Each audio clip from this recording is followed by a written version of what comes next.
আসসালামু আলাইকুম। আমি নাজমুল আলম, ওসি জলঢাকা থানা।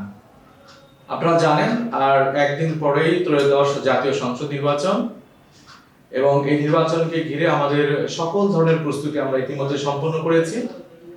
আমাদের নির্বাচনের যে মালামাল, ব্যালট পেপার সহ অন্যান্য যে সামগ্রী আছে ইতিমধ্যেই আমাদের আয়ত্তে চলে এসেছে। এছাড়াও যে প্রিজাইডিং অফিসার, সহকারী প্রিজাইডিং এবং পুলিং অফিসারদের প্রশিক্ষণ সম্পন্ন হয়েছে, এবং সকল ধরনের নিরাপত্তা যে পরিকল্পনা আমরা গ্রহণ করেছি। আপনাদের জ্ঞাতার্থে জানিয়ে রাখছি, এবার আমাদের প্রায় 250 জন পুলিশ সদস্য এই নির্বাচনে জলঢাকায় দায়িত্ব পালন করছে। পাশাপাশি এখানে সেনাবাহিনীর টহল টিম আছে, বিজিবি আছে, র্যাব আছে এবং ব্যাটালিয়ন আনসার আছে। তারা প্রত্যেকেই টহলে থাকবে, মোবাইল এবং স্ট্রাইকিং ডিউটিতে থাকবে। আমাদের প্রতিটি কেন্দ্রে সিসি ক্যামেরার আওতায় থাকছে। এছাড়াও প্রায় বেশিরভাগ কেন্দ্রে বডি অন ক্যামেরা থাকবে পুলিশের সঙ্গে। সেখানে প্রতিটি ভোটারের এবং প্রতিটি অন্যান্য কর্মকর্তাদের সকল কার্যক্রম মনিটর করা হবে। আমাদের কেন্দ্রে সশস্ত্র পুলিশ থাকছে, সশস্ত্র আনসার থাকছে প্রায় 13 জন। টোটাল আনসার থাকবে 13 জন, এর মধ্যে 3 জন থাকবেন সশস্ত্র, 2 জন বা 3 জন করে পুলিশ থাকছেন প্রতিটি কেন্দ্রে।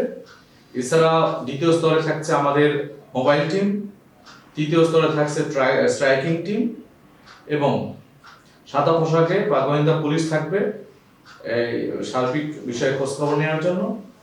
সব মিলিয়ে আমাদের একটি বিশাল কর্ম পরিকল্পনা আমরা গ্রহণ করেছি, এবং এই নির্বাচনে আপনারা জানেন সর্বোচ্চ সংখ্যক আইন শৃঙ্খলা রক্ষাকারী বাহিনী নিয়োজিত হচ্ছে ভোটারের নিরাপত্তায়। কাজেই কোনো ধরনের শঙ্কা বা ভয় ছাড়াই আপনারা নির্বিঘ্নে ভোট দিতে পারবেন।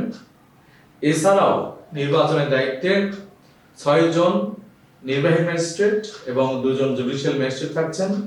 তারা তাৎক্ষণিক বিচার করার ক্ষমতা রাখেন। সব মিলিয়ে আমরা একটি অবাধ, সুষ্ঠু, গ্রহণযোগ্য এবং উৎসবমুখর আয়োজনের মাধ্যমে ভোটটি সম্পন্ন করতে চাই। আমি সকল ভোটারদের উদ্দেশ্যে বলবো যে আপনারা নির্বিঘ্নে নির্ভয়ে কেন্দ্রে আসুন, আপনার নাগরিক দায়িত্ব পালন করুন, আপনি ভোটাধিকার প্রয়োগ করুন। আপনাদের জ্ঞাতার্থে আরেকটি বিষয় জানিয়ে রাখি, 10 তারিখ রাত 12টা থেকে 13 তারিখ রাত 12টা পর্যন্ত নির্বাচন কমিশন কর্তৃক প্রদত্ত স্টিকার যুক্ত মোটরসাইকেল ব্যতীত সকল ধরনের মোটরসাইকেল চলাচলের উপরে নিষেধাজ্ঞা জারি করেছে নির্বাচন কমিশন। 11 তারিখ রাত 12টা থেকে 12 তারিখ রাত 12টা পর্যন্ত কার, মাইক্রোবাস, পিকআপ এবং ট্রাকের উপর চলাচলে নিষেধাজ্ঞা থাকছে। জরুরি প্রয়োজন ব্যতীত আপনারা এই ধরনের যানবাহন চালাবেন না। ধন্যবাদ।